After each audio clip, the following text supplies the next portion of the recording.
Car's Sports Car of the Year is the defining test. It's the highlight of the whole year for everyone on the team.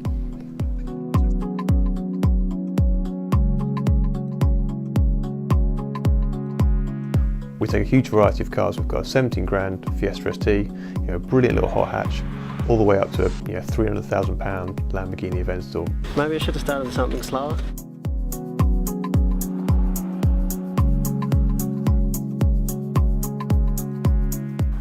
Before we'd even started, we knew that the Cayman and the GT3 were going to be tough to beat. But what was really interesting was whether the Cayman was going to beat the GT3. This GT3 is a new model, and it's switched from manual gearbox to a PDK dual clutch. The steering's electric.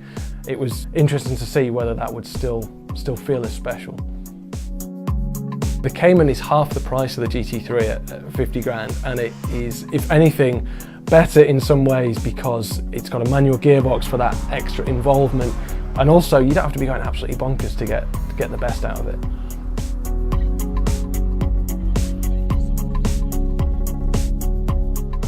Going into this test, the F-Type was one of the key cars, and it was a really interesting contradiction, I thought. You've got on the one hand a kind of TVR like lairiness, and on the other it's a little bit soft, so it was quite difficult to balance exactly where it was coming from.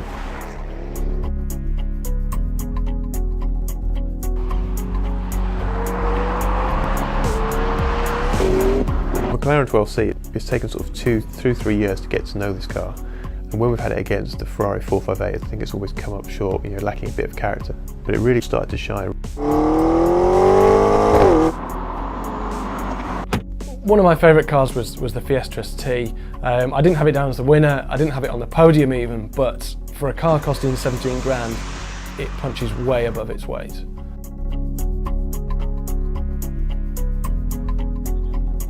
The Aston Martin, the Vanquish, I think from Aston's point of view and for ours, it's probably the best car they've ever made.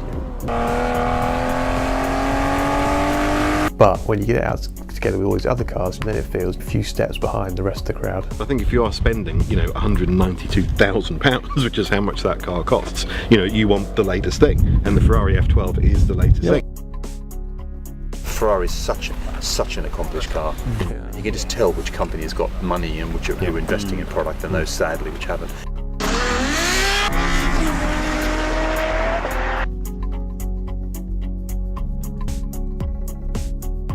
Not everyone liked the Lambo, including me.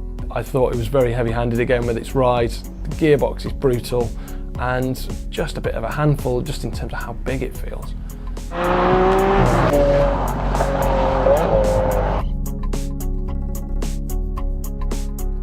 In the end we got it down to 3 cars. McLaren, Ferrari, GT3.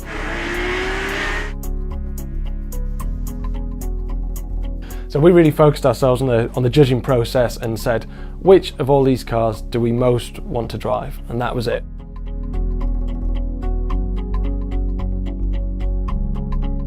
That car in 2013 was the Porsche 911 GT3.